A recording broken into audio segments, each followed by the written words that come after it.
Hello.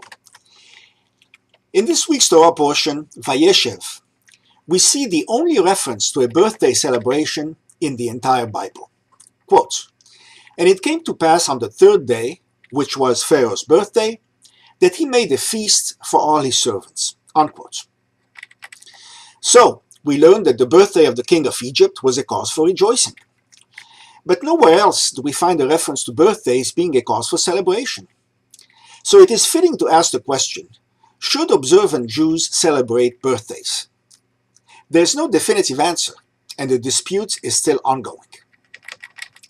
Before we discuss the pros and cons, let us ask ourselves, why would one want to celebrate a birthday?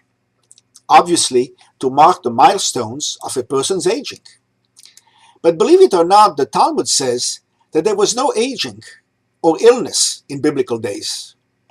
You grew up to look like a young adult and stayed that way until one day you died suddenly. Here's what Tractate Sanhedrin says, quote, "Until Abraham there was no old age. It was not physically obvious. Whoever saw Abraham said, 'This is Isaac.' And whoever saw Isaac said, 'This is Abraham.' Therefore Abraham prayed that there should be old age, so he could be distinguished from his son. As it is written in Genesis, quote, 'And Abraham was old and well stricken in age,' unquote. He is the first person of whom the Torah says this. Until Jacob, there was no illness. People lived their allotted years in full health and then died suddenly. So Jacob prayed and illness came into existence so that one could prepare for death. As it is written in Genesis, quote, 'And someone told Joseph, behold, your father is sick,' unquote. He is the first person of whom the Torah says this. Until Elisha, no sick man ever recovered. But Elisha came and prayed, and he recovered. As it is written in the book of Kings, quote, 'And Elisha had fallen ill with the sickness from which he died,' unquote. Thus he had been sick before, but recovered." End of Talmudic quote. With this background, let's begin by considering the arguments why Jews should not celebrate birthdays. As mentioned, the only reference to a birthday is Pharaoh's. But the Torah says in Leviticus, quote, "You shall not do as they do in the land of Egypt where you lived," unquote. So, does this also mean no birthday celebrations on the grounds that if the Egyptians do it, it must be wrong?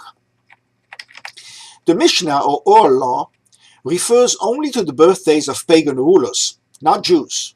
Here's a quote from Tractate Avodah Zarah, quote, "These are the festivities of the idolaters: Calendar, the Roman New Year; Saturnalia, which occurs late in December; Cratices, which commemorates the Roman conquest of the eastern countries; the anniversary of the king's accession to the throne; and royal birthdays and anniversaries of deaths.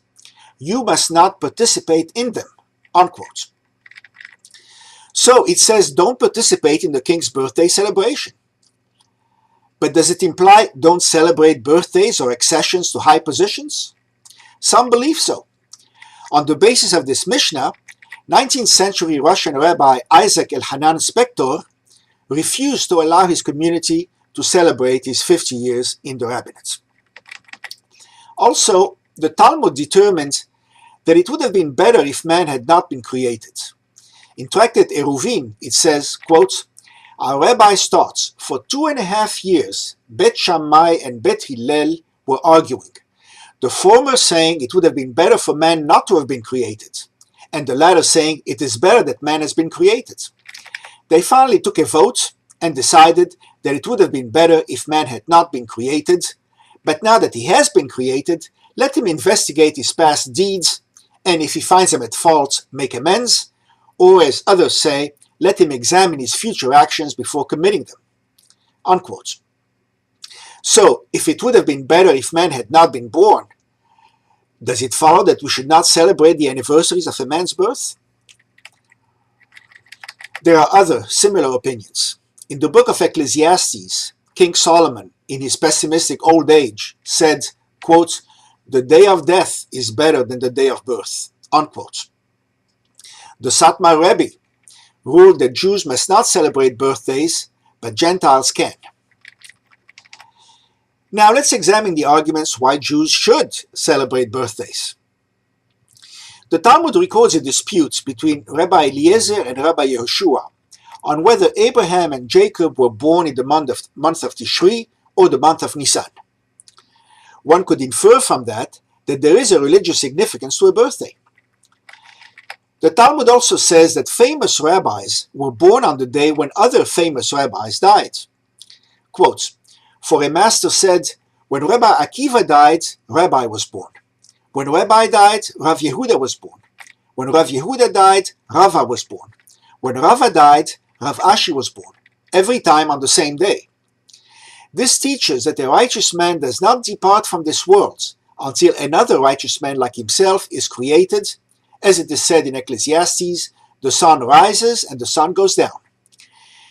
Unquote.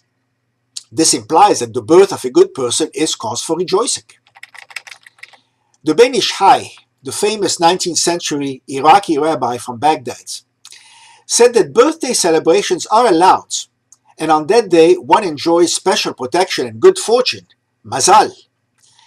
He also added that the anniversary of circumcision should also be celebrated, because it marks one's entry into the covenant.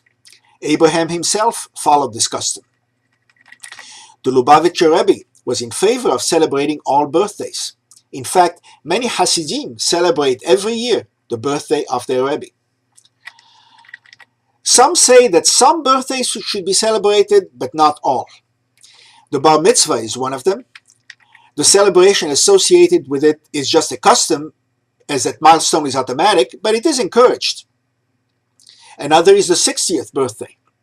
The traditional teaching is that any years beyond 60 are a special gift from God and must be celebrated. It says in the book of Job, "You will come to your grave in ripe age." The Talmud said that in ripe age means age 60, because the gematria or numerical value of in ripe age, vechelach, in Hebrew is 60, 2 plus 20 plus 30 plus 8. There is also the issue of karet, or excision. If you have transgressed any of 36 specific commandments on purpose, and were not brought to justice by a human court, and did not confess and repent, then God will punish you directly, usually by sudden and premature death, and your soul will be cut off from the world to come. This decree is called karet, or excision. Now, you can never be sure when karet is being applied, but people suspected that dying young, as defined by being before the age of 60, was due to karet. After 60, you are not liable for karet, and sudden death is just a merciful kiss of death by the Shekhinah, the best death one could wish for. So reaching 60 is indeed a cause for celebration. The Talmud says that Rabbi Yosef of 4th century Babylonia had a party for fellow rabbis on his 60th birthday to celebrate his having passed the age of karet. Not all rabbis agreed though. Rava said, quote, "Length of life, children and sustenance do not depend on merit, but rather on destiny, mazal." For example, take Rabbah and Rav Hista. Both were saintly rabbis. One prayed for rain and rain came, and the other prayed for rain and rain came. God granted both their prayers. Yet Rav Hista lived to the age of 92, but Rabbah lived only to the age of 40. In Rav Hista's house there were 60 wedding feasts, but at Rabbah's house there were 60 bereavements. Unquote. The Talmud even suggests that the death of the righteous at any age atones for the living. Quote, "Said Rabbi Ammi, why is the account of Miriam's death placed next to the laws of the red heifer? To teach you that even as the red heifer afforded atonement by the ritual use of its ashes, so does the death of the righteous provide atonement for the living they have left behind." Rabbi Elazar said, why is the account of Aaron's death closely followed by the account of the disposal of the priestly vestments? To teach you that just as the priest's vestments were meant to effect atonement, so does the death of the righteous provide atonement. Unquote. The Bible suggests that the normal lifespan is longer than 60. It says in Psalm 90, "The days of our years are 70, or even by reason of strength, 80 years. Unquote. From this one can conclude that reaching 70 or 80 is cause for celebration. In fact, 17th century German Rabbi Yair Bacharach Yair Chaim Bacharach, listed which celebrations have a religious significance. Reaching 70 is one of them. The Hafetz Chaim, the modern champion of the fight against Lashon Hara, evil gossip, celebrated his birthday every year in his old age to show everybody around him that those who watch their language are rewarded with a long life. The best resolution was provided by 19th century Rabbi Sofer. He suggested that you should arrange to finish studying a tractate of the Talmud every year on your birthday. Completion of a tractate is traditionally celebrated with a festive siyum, a meal of completion, shared with family and friends. But everybody would know, wink wink, that it's also your birthday. This is rabbinic wisdom at its best.